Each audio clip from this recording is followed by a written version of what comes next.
We're going to start with a cast on garter tab. So you're going to be using a circular needle.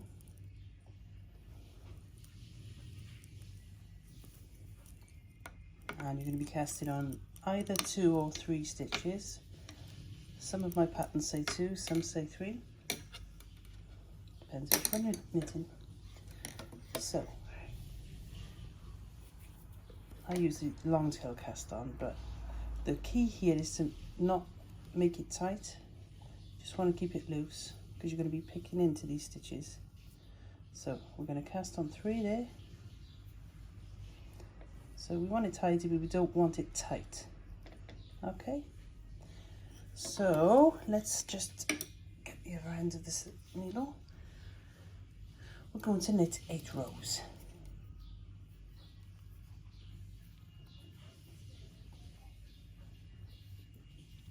A little bit awkward for me knitting around the camera, but that's what's needed. And again, like I said, we're going to be doing it loosely.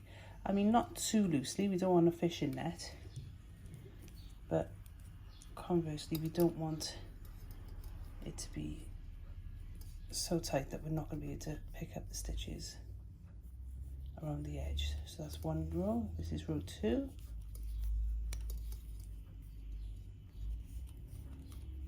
As you can see, I'm a thrower when I knit.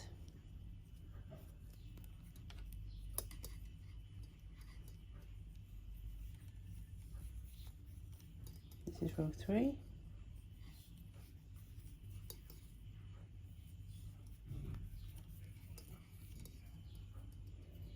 See how it is? Row 4.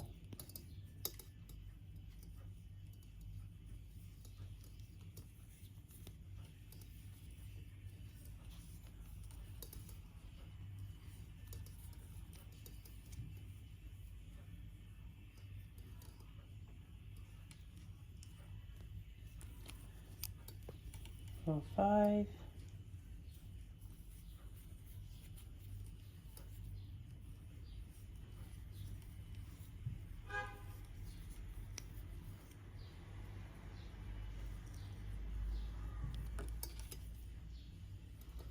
Row 6.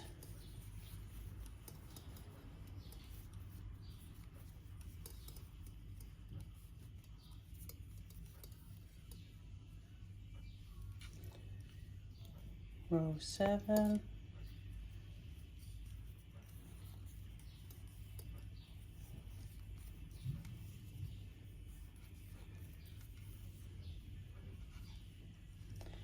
And row 8.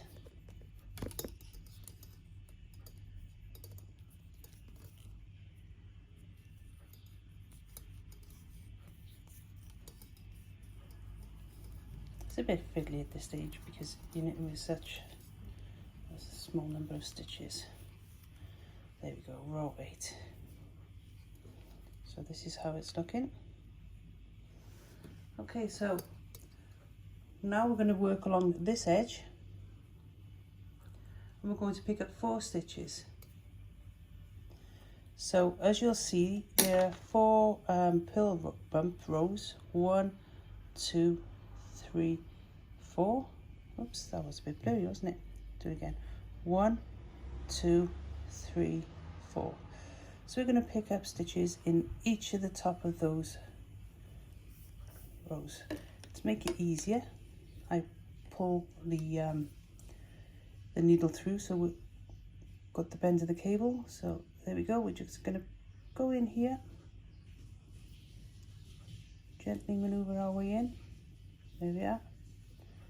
And we're going to pick up a stitch. There we go. There's 1.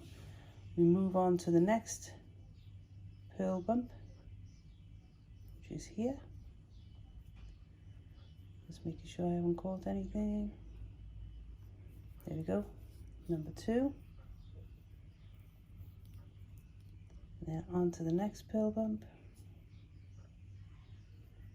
There we go. In, around, and there we are, number 3.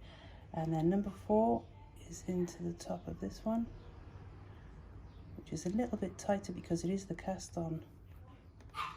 It's one of the cast on edges. But there we are, we got it. Number 4. All right, there's nobody there.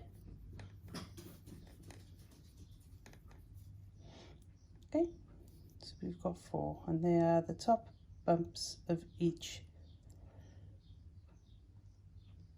garter purl row. Now we're going to turn again, and we're going to work along this edge. And this time we're going to pick up 3 stitches.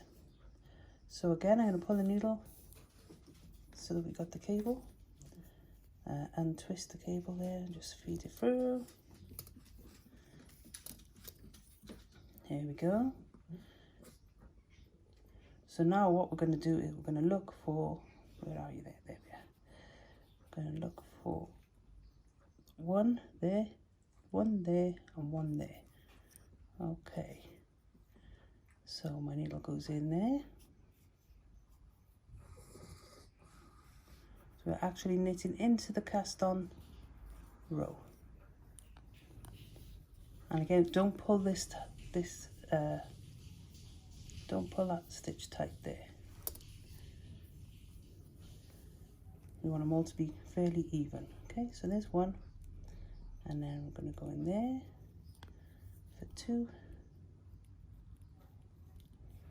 and then in the last one.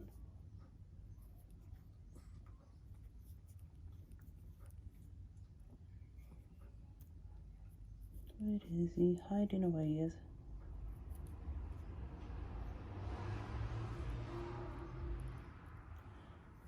to go in there.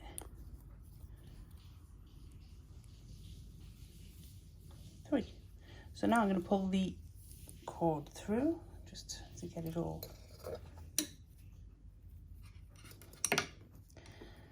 It's jumping off my hand because the cable's so long. There we go. Let's go back here. So now we got, let's count our stitches.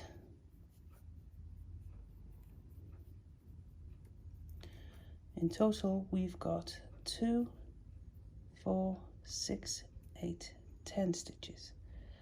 Okay, so this now will become the top of our shawl. Actually, if I turn it this way, the top of our shawl there, and from now on it's going to work outwards there, it's going to work outwards there, and it's going to work downwards here. Enjoy.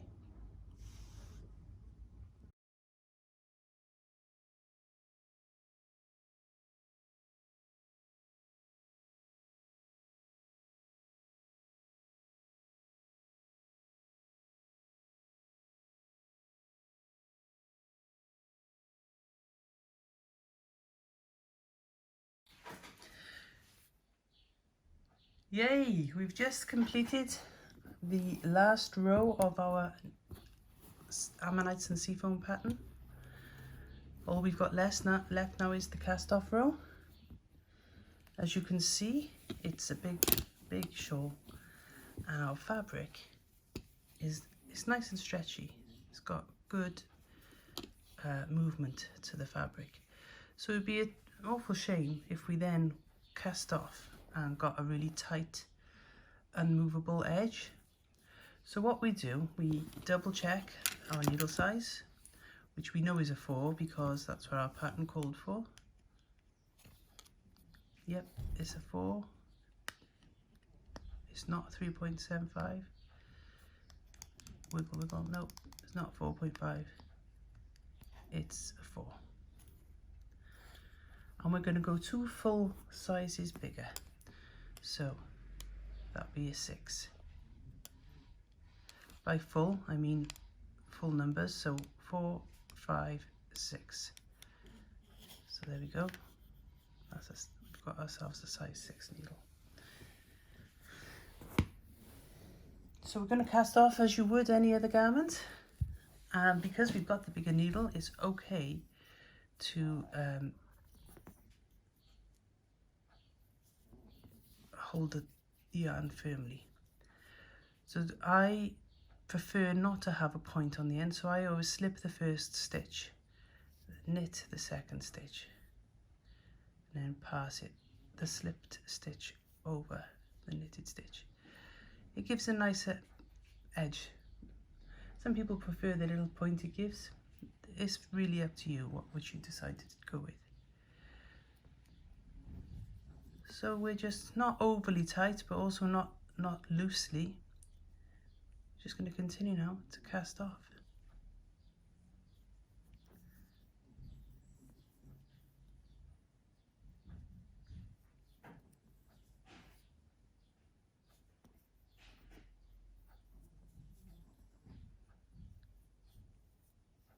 As you'll already know, if you've got this far in the pattern, a cast off is just knitting 2 stitches and then passing the first stitch over the last stitch.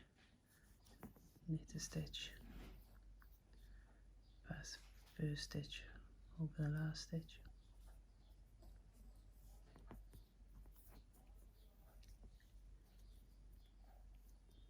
So we'll do a few more and then I can show you how the edging is looking.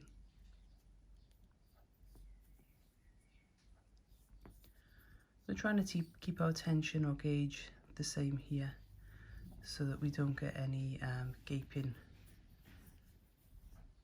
cast off stitches.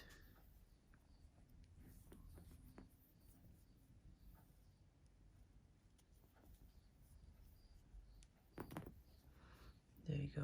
See, it's very neat and it's got that stretch that we need without being gaping. So when we come to block the garment, it's got to go to the shape that we want with ease and still give it that lovely professional finish. So let's continue. Just another 400 or so stitches left to cast off.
So sometime later, we're coming up to the end of the cast off row and we're going to mimic our first 2 stitches of the cast off row by,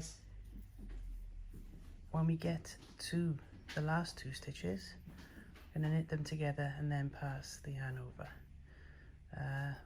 Here we are. So last 2 stitches,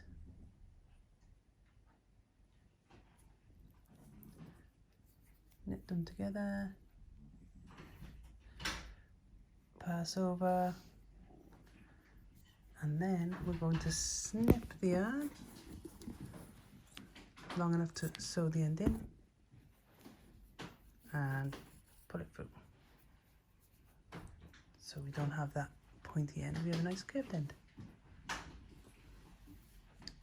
Now we're going to go and give it a little wash, freshen it up.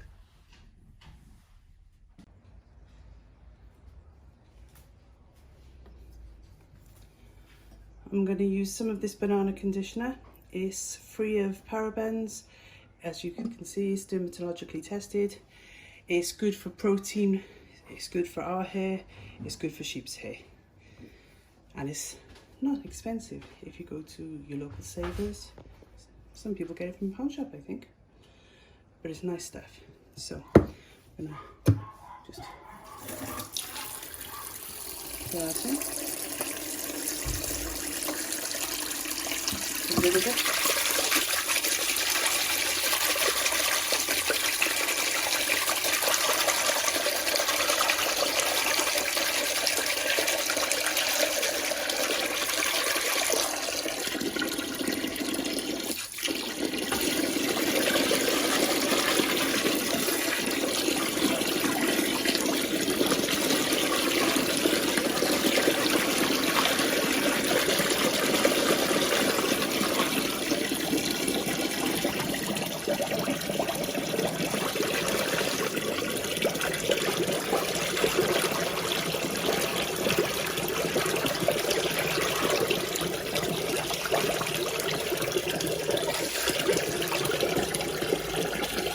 Yeah, so that's a nice on the colder side of tepid water. I put mine in before I sew my ends in. I just find it gives a better finish. So, in it goes.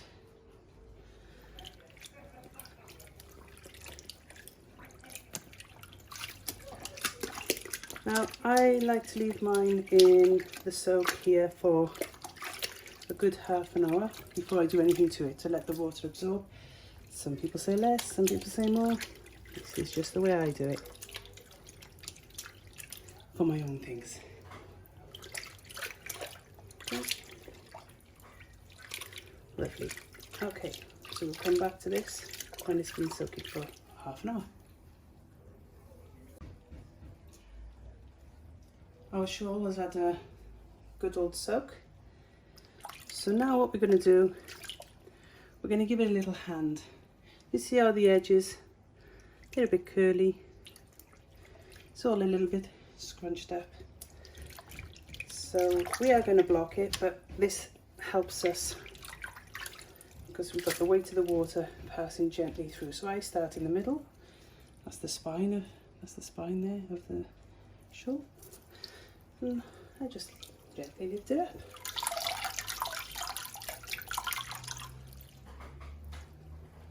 You can see the stitches there are being pulled tight, but only under the weight of the water. There's no extra pressure there. This helps to make the pattern pop. There you go, see the Ammonite there appearing?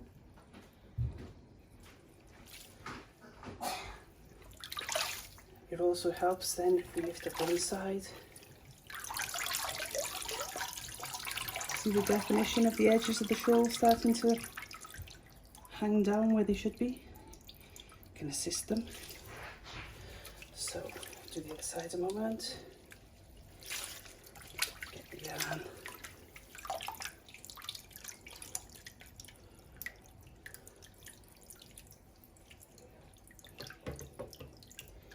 Lovely. So starting on one end of the seafoam pattern, just literally pulling it, giving it a helping hand.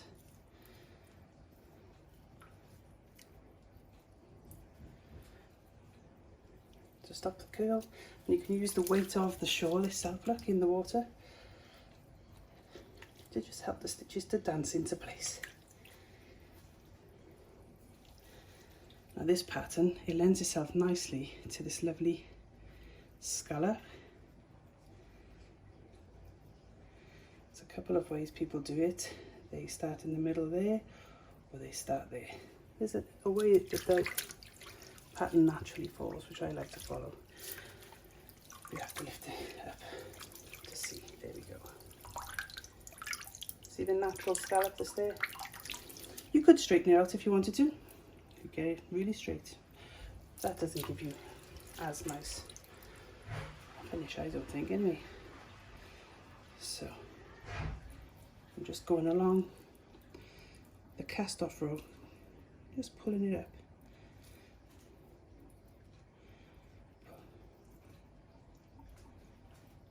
To help with this stitch definition. Now blocking does this as well if you're going to use your T-pins. There are a lot of people It may be their first shawl, or it may be one of a few shawls, but they don't really have the bug for it enough to buy the T-pins. They're going to hang on their line and hang pegs from it. Hanging pegs from each scallop is a good idea to give good definition. Am I showing you this? Sorry if I was going out of show myself rather than the camera. But I was still just doing this, pulling. See how it's just closed there? Just giving it a pull so it opens up.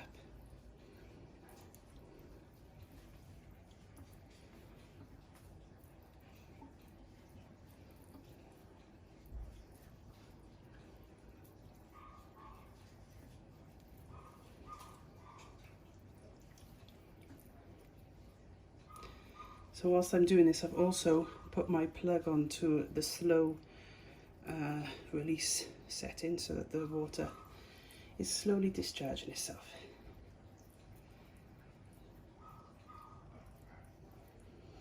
There we are, we're getting to the bit that I've already done.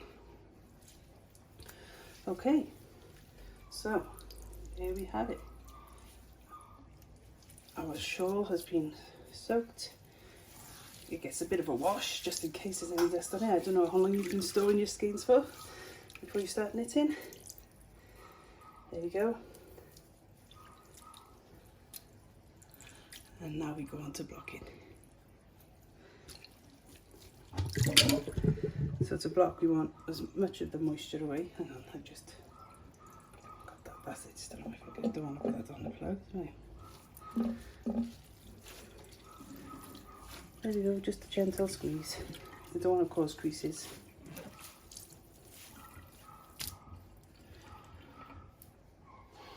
So I'm tempted to block this without blocking, if you know what I mean. For those of you who don't have the tools to do that, I may just, as it's such a beautiful day, I may go and hang it over the bench of my front garden. So you'll get to see in about 10 seconds which way I went with that, whether it works or not. Okay, see you soon.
This is another way to do it if you don't have the tin pins.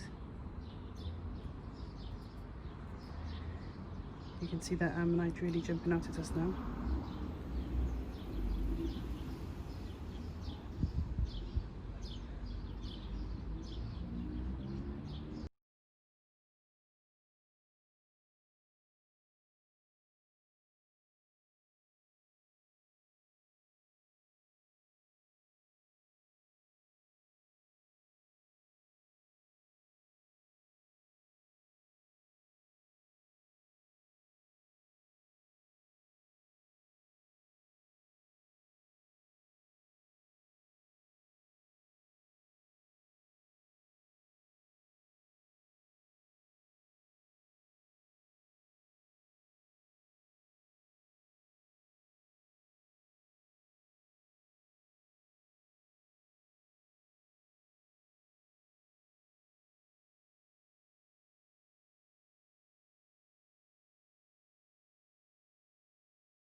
before I let you go, I found out something. Do you know the shawl that we've just been watching?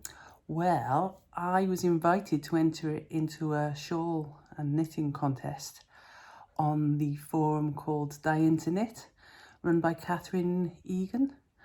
And I only went and come second. I'm so pleased with that. I wasn't expecting it. But that's nice, isn't it? It's nice to come second. It's nice to come anything, really, isn't it? I like the shawl. Ammonite Yarns, the shop in Pontyclean. Jenny and Ruth there, they like the shawl. It's nice to know that other people like it as well. So, when you're knitting your shawl and you've finished it and you put it on, wear it with pride, because it's a really nice shawl and other people think so. It's nice, isn't it, to know that? Anyway, I'll pop a photo up of the post on the forum, and there we are. So happy knitting, and see you next time. Bye. Sorry for the jumpy video. All my my tripod and things is up in my wool room. Oh, I just noticed in the corner there my fish. Well, Nathan's fish. You know. Some of those have inspired colourways, but that's another video. Bye.